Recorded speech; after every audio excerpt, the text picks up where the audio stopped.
Bom, boa noite, vamos lá. O escopo da palestra seriam os aspectos sociológicos dessa nova era. Na realidade, essa nova era, como a gente vai ver, ela começa lá nos anos 80, embora tenha aí um comecinho de desenvolvimento tecnológico, e aí não me arrisco a entrar na área dos outros colegas, mas há um começo desse desenvolvimento na década de 70. Mas vamos lá.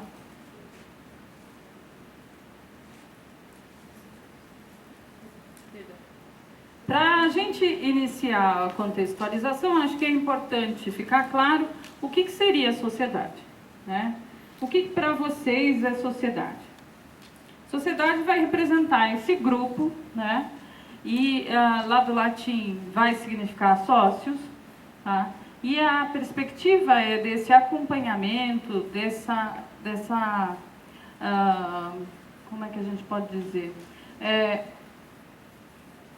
Um grupo que vai acompanhar determinados princípios, por exemplo.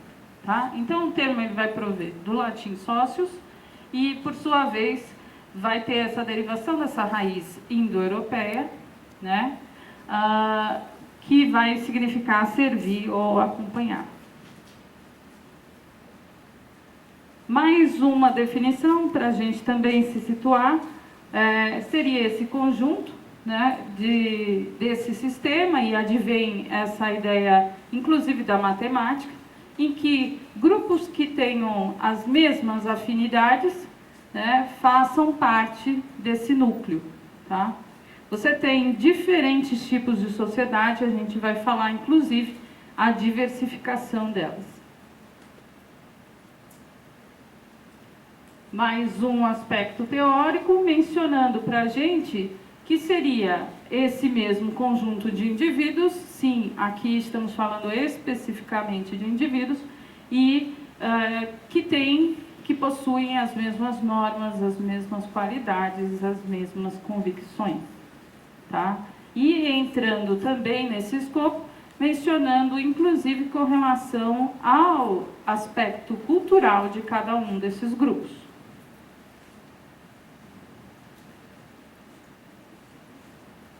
O termo sociedade vem, né, e muita gente conhece por um termo administrativo que menciona um tipo relacionado a uma determinada associação. Tá? Mas não é somente associação por fins financeiros. A gente vai ver, quando chegar nos tipos, que isso pode se direcionar para N situações sociais, esportivas, tecnológicas. Então vamos aos tipos. A gente pode dizer que a sociedade e a diversidade caminham juntas, e a gente pode chamar de sociedade natural aquelas que têm as mesmas qualidades, aquelas pessoas que têm as mesmas qualidades. Como sociedade laboral advém do mundo do trabalho, seriam as pessoas que trabalham com você. Então, aqui na FATEC temos uma sociedade, né, de professores, de funcionários, de professores, funcionários e alunos, cada qual em seu determinado grupo ou, quando juntos, mesclados.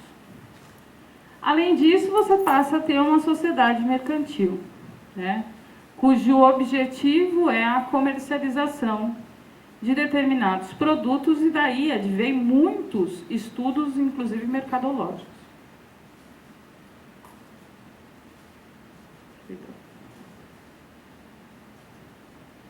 Mas, se o título da palestra era, ou é, melhor dizendo, a era digital, né, e é sobre a era digital, o que seria a era digital?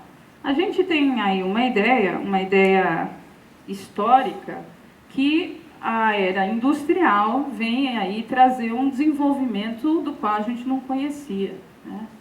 O desenvolvimento das indústrias. Mas poucos de nós, né, têm aí o conhecimento de que essa era digital não começou agora nos anos 2000. Ela começou quando a gente tem o final da era industrial, então você tem aí o início de 70, né, caminhando para os anos 80, por exemplo.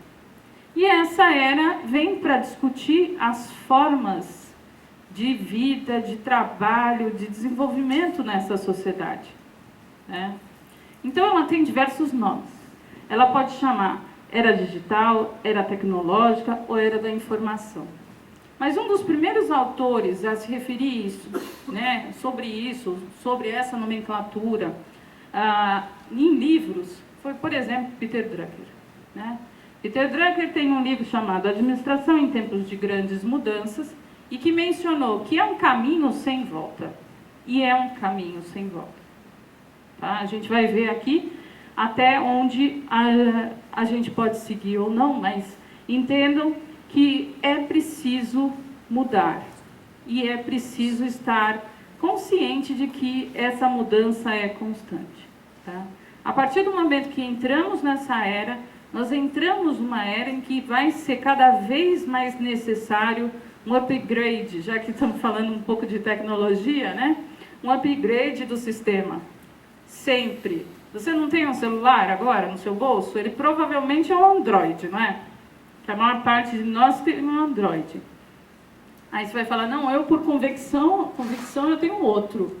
Mas enfim, você tem aí o seu celular. Quantas vezes ele manda atualização para você? O meu manda várias. Né? Algumas das vezes ele acaba, inclusive, emperrando nessa atualização. Mas enfim, assim somos nós. Poxa, mas você está traçando um paralelo com a máquina? É verdade. E aí vocês vão ver quão próximo nós ficaremos.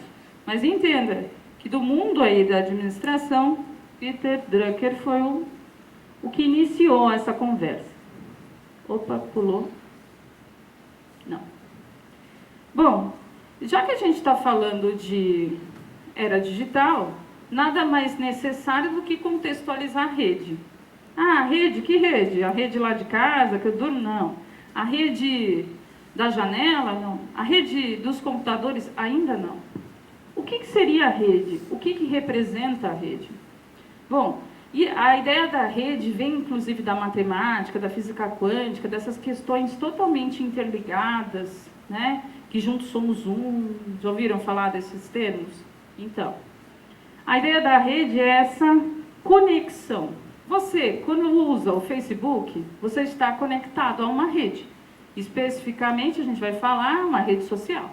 Quando você usa o LinkedIn, você está ligado a uma rede, é uma rede profissional. Tem gente tentando desvirtuar, mas é uma rede profissional. Tá? Quando você está lá na sua sala de aula, com seus colegas, vocês são uma rede. No Zap, aí, no WhatsApp, vocês são uma rede. Tá? Então, da mesma forma, nós estamos em rede o tempo todo. Estamos em rede agora. Nós todos conectados, tentando entender um pouco juntos do que significa esses impactos aí na vida da gente. Tá? Bom, essa rede ela vai permitir circular esses elementos materiais ou imateriais dentro dessas conexões. De que forma? Por exemplo, algo que lhe é comum, né? Acredito, e a mim também. Já não tem ninguém, acredito, no mundo, pouquíssimas pessoas que não sabem o que seja a internet. Né? Quem não sabe o que é a internet está excluído. Porque a forma de comunicação atual é somente. E atual eu estou falando desde quando? De novo, desde 80. Se aqui a gente tinha alguns computadores, aqui Brasil, nós tínhamos alguns computadores, né, e ainda embrionários, em outros países você tem um desenvolvimento tecnológico maior, e a comunicação mais acelerada e assim vai. Hoje, a comunicação está imediata. Né? Você pode recorrer aí às suas lembranças, alguns de vocês talvez nem tanto, em virtude da idade, né? Mas eu, por exemplo, na minha adolescência, quando eu queria ver um filme que estreava lá nos Estados Unidos, eu tinha que esperar 6 meses, 8 meses, 1 ano, para que ele pudesse passar aqui no cinema. E não era em todos, porque eles tinham que ter grana para bancar o filme. Assim eram com os bens, né, de consumo, assim eram com as músicas, né? de um negócio chamado fita cassete, LP, que eu não sei se vocês ouviram falar, que era dessa forma que a gente escutava a música. Mas tentar entender. As redes, os grupos eram assim. Sabe uma coisa que tinha quando eu era adolescente, por exemplo? Um negócio chamado Clube do Livro. E tinha também um outro clube que eu fazia parte, que era um clube de correspondência. Então eu me correspondia com um rapaz do Egito, esse rapaz do Egito se correspondia com um rapaz do México, que aí depois chegava uma carta para mim. Era uma rede. O Clube do Livro também era uma rede. Eu lia o livro, devolvia, outra pessoa, e assim sucessivamente. Tudo bem? Já a internet. Internet é esse instrumento fantástico, fascinante, né? Mas que não tem filtro. Então, é esse instrumento que vai instigar você a tudo. A conhecer, a desbravar, né? Mas é um meio de comunicação, ele serve para isso. Né? De pesquisa, de interesse. Quantas coisas no seu dia a dia, na sua formação acadêmica, você não fomenta, você não desenvolve com a internet? No caso de vocês, mais especificamente, que fazem um curso dessa forma. Né? Lá atrás, talvez você não pensasse que fosse possível. Ou talvez imaginasse EAD somente aqueles cursos por correspondência, né? De ensino à distância por correspondência, apostilados. Né?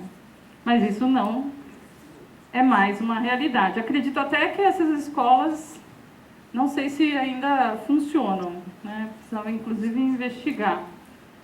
Então a internet ela serve para fazer esse papel de acelerador, de catalisador dessa engrenagem de comunicação. Tá?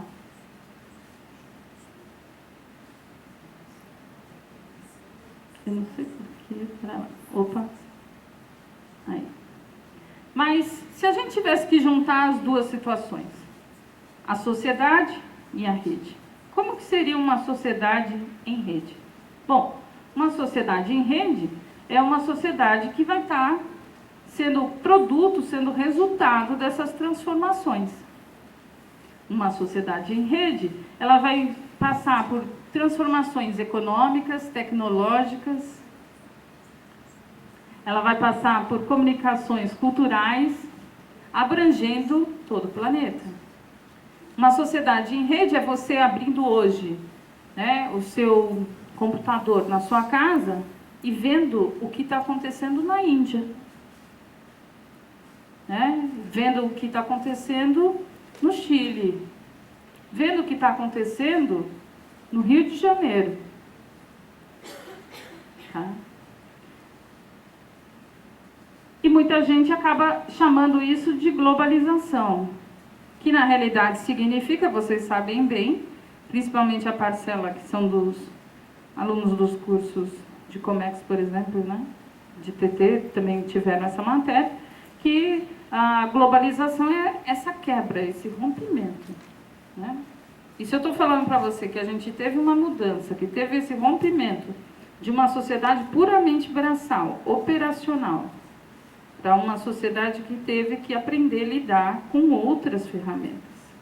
Portanto, mais do que nunca agora é necessário, mais do que músculos, cérebro.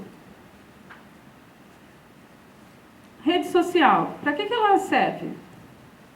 Tecnicamente, para te conectar, para te conectar com outras pessoas, e principalmente aquelas que não estão no seu dia a dia. E aí você entende assim, puxa, então eu fiz errado? Provavelmente. Às vezes a gente está aí do lado, vocês estão do lado de alguém que está na sua rede social, mas você não tem o hábito de conversar. Mas na rede social vocês são grandes amigos. Ela foi feita para estreitar relacionamentos sociais. Esse é o escopo. Reunir por afinidades, por exemplo. Então, somos o grupo de badminton, somos o grupo, né, de EAD, somos o grupo de Comex, somos o grupo, e assim sucessivamente. De eventos, somos o grupo. Tá? Então, essas afinidades proporcionam a você esse contato com milhares de pessoas. O que eu acho mais interessante é que você tem sempre a oportunidade de conhecer ou reconhecer alguém. Porque no nosso dia a dia, às vezes a gente passa pela vida de uma pessoa. E na rede social você tem a oportunidade de reencontrar. Bom, como que seria um desenvolvimento em rede? Se eu estou falando de sociedade, é mais que natural que eu busque o desenvolvimento. Bom, o desenvolvimento global ele vai ter como foco essa produtividade. Mas como é que a gente é no nosso dia a dia? Como é que é você com a tecnologia que você tem no seu bolso? Você é refém dela? Você olha toda hora? Você olha no seu trabalho? Seja sincero. Você olha durante a aula? Você olha durante a palestra de sociologia? Então, a gente ainda está aprendendo. Tem inclusive algumas palestras, alguns apontamentos, inclusive algumas brincadeiras, mas isso é bastante sério. Conduz a gente ao vício? Conduz. Por quê? Porque é instantâneo, que é rápido. E por ser instantâneo e rápido, não preenche. Então significa que eu tenho que buscar sempre. Estar conectado é uma responsabilidade, né? As pessoas esperam de você uma resposta na hora. Mas ninguém pensa, se você não trouxe seu celular com você aí agora, como é que você vai fazer para responder? De novo, a sociedade está em mudança. Há uma obrigação. Tanto que no desenvolvimento tecnológico, uma das coisas mais engraçadas, né? Engraçadas, digo, né? Impressionantes, digamos assim. É o celular que você tem a pulseira e você manipula ele na pulseira. Ou o Google Glass, por exemplo. Que você atende nos olhos. Alô? Né? Então, você tem N facilidades com a tecnologia. Mas você sabe lidar com isso? Isso está te ajudando a se desenvolver ou está te brecando? O que você pensa sobre isso? Além disso, a ideia é que essa informação tenha esse novo modelo e que você consiga difundir um determinado tema de maneira muito mais rápida. Supondo que você é uma empresa, você é o RH da empresa, você tem que fazer um treinamento. Você faz o treinamento de maneira remota. Pelo EAD, pelo Moodle. Ok? Você não precisa mais ter o deslocamento e, consequentemente, você poupa um custo. Mas você fala, poxa, o contato humano não é importante? Sem dúvida. Mas a empresa também precisa crescer. E crescer, às vezes, significa também romper com esses paradigmas. Não é porque não é presencial que não é bom. Muito pelo contrário. Pode ser mais esclarecedor. Até porque as pessoas tendem a validar maior o tempo.